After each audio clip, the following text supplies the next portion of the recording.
empezaron a fallar con el transporte, empezaron a fallar con los aditamentos de ayuda, como el darles un bastón, darles... ¿Les corresponde a ellos? Claro, sí. Ya. Sí, pues ellos no compraron un boleto de rifa para poder estar el día del suceso, de la tragedia ahí. ¿Por qué no se la certificaron y le pusieron que tiene una herida de 10 centímetros en su brazo izquierdo? No, es que solamente me pusieron que tenía un pequeño rasguño de 1 centímetro. Revisando todos los certificados médicos y los expedientes clínicos de cada una de las víctimas, las lesiones no coincidían. Voy a hacerla a la Pedro Ferriz.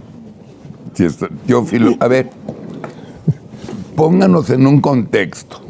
La primera pregunta es, después del terrible accidente y que ustedes empezaron a presionar y representar a las víctimas, ¿en qué quedó Titina en ayudar? O sea, ¿cuál es el compromiso de Titina? ¿Qué ha pasado desde ese entonces? Surge el colapso y de ahí la Ley General de Víctimas obliga a la autoridad, ley de víctimas. Así es, de la Ciudad de México, obliga a que la autoridad salvaguarde todos los derechos de todas aquellas personas que sufrieron ese menoscabo, ¿sí? Ya sea pérdida de un familiar, de un hijo, de un esposo, de un padre, etcétera. O que tú tuvieses algunas lesiones y que entonces ellos te deben de dar el acompañamiento, tanto jurídico como médico, psicológico, psiquiátrico, de todo lo que tú necesites, porque así los obliga la propia ley. La autoridad salió a decir y a prometer... Pausa. ¿Víctimas serían los familiares de los muertos? Hay víctimas directas y víctimas indirectas. Ok. ¿Sí?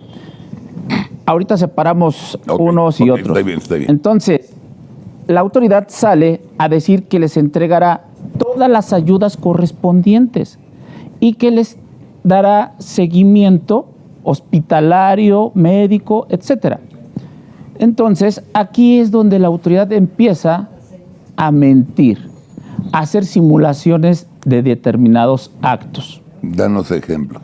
Un ejemplo es, les dice a las víctimas, les vamos a dar las terapias correspondientes y los medicamentos correspondientes para que ustedes den continuidad a sus tratamientos.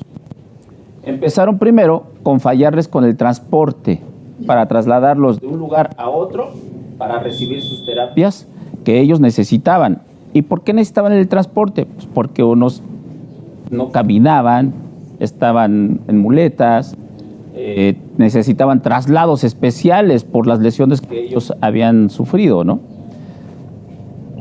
Entonces empezaron a fallar con el transporte, empezaron a fallar con los aditamentos de ayuda, como el darles un bastón, darles... ¿Les corresponde a ellos? Claro, sí. Ya. Sí, pues ellos no compraron un boleto de rifa para poder estar el día del suceso, de la tragedia ahí, ¿no? Esto fue una negligencia por parte de la autoridad.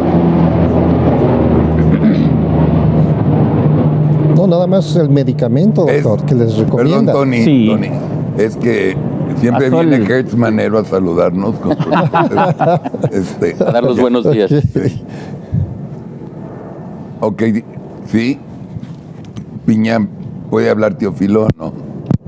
Sigue hablando, Teófilo. ¿Sí? Sí. Ok, entonces la autoridad está obligada a dar todo eso. Y esto que te comento es lo más sencillito, Sí. lo más ligerito. Y no lo cumplieron. Y no lo cumplieron. Si no cumplieron comprándote un bastón que te cuesta entre 500 y 350 pesos, imagínate cómo van a cumplir con una persona que de repente sufrió una fractura de brazo, de mano, de hombro, de clavícula, de pierna, de rodilla, de peroné, de tibia, y que al momento le pusieron ciertos o determinados clavos para que pudiera soldar bien esa lesión o esa fractura, y como no fue compatible ese material con la persona, entonces se le empezó a inflamar, se le empezó a infectar y todo eso.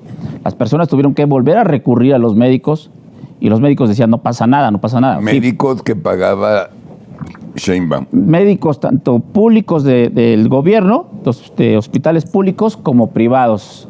Pero ahí es en donde viene lo especial, porque las víctimas ellos nunca escogieron el médico, sino que la autoridad te decía, vas a ir con X persona y con esa persona forzosamente te tenías que atender, o en el hospital X y en ese hospital X te tenías que atender. Y nosotros decíamos, bueno, pero ¿por qué? Si ahí está el hospital de ortopedia, que es mucho mejor, ¿por qué los mandas al hospital general de zona, no?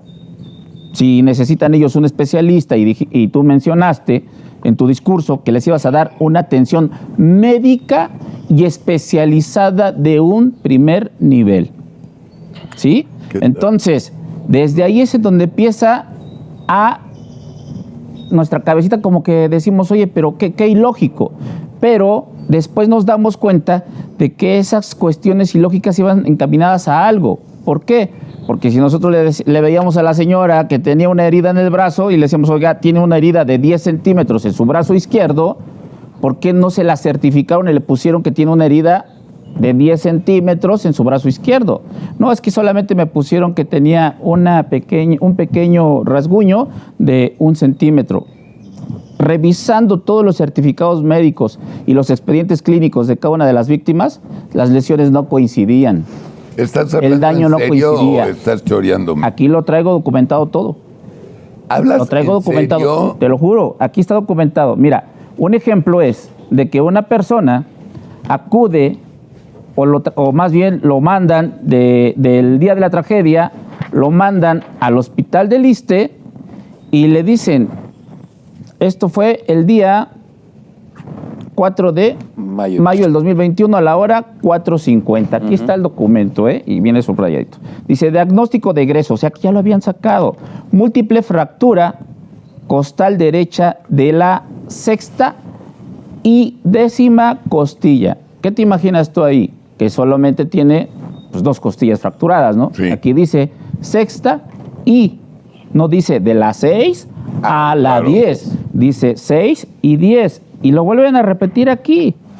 ¿Sí? Fractura costal de 6 y 10ª. Pero esto fue el día 4 de mayo en el hospital del ISSSTE.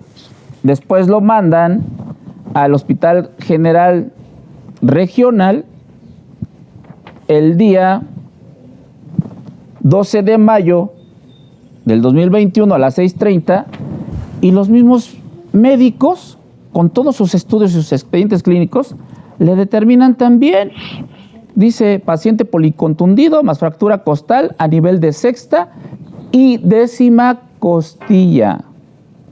Se deja cita abierta o, en su caso, le fijan cita para el día 19 de mayo a las 16 horas. Voy a hacer una pausa. Pedro Ferriz, estás a punto de ir a vomitar y tú también, José Rubinstein. Bueno, Tengo claro náusea que estoy ya a punto de eso. y llevo media sandía. Sí. Ahora, yo quisiera ver qué fue lo que sucedió, porque al principio se llegó a la conclusión de que la línea 12 era una línea que estaba diseñada para que circularan sobre ella convoyes de Bombardier, que son de rueda, y Marcelo Ebrard, cuando se inauguró precipitadamente esta línea, puso convoyes de CAF, una compañía española que no tiene esos convoyes, que son convoyes más cortos y son de rueda en lugar de ser convoyes de llanta. Y pues de entre rueda y llanta hay una enorme diferencia. A mí las primeras investigaciones me daban que la rueda de los convoyes de CAF habían desgastado los rieles, sobre todo en la zona de curvas, y que esto pudo haber traído por consecuencia un desgaste extraordinario que fue el que habría colapsado el puente ahí en la zona en donde se colapsó, como uno de los lugares. Pero, ¿qué pasó con lo Bombardier y lo de CAF? Que ahí es en donde creo que está el origen de todo el problema. No sé si Teófilo o Toño tengan alguna respuesta al respecto.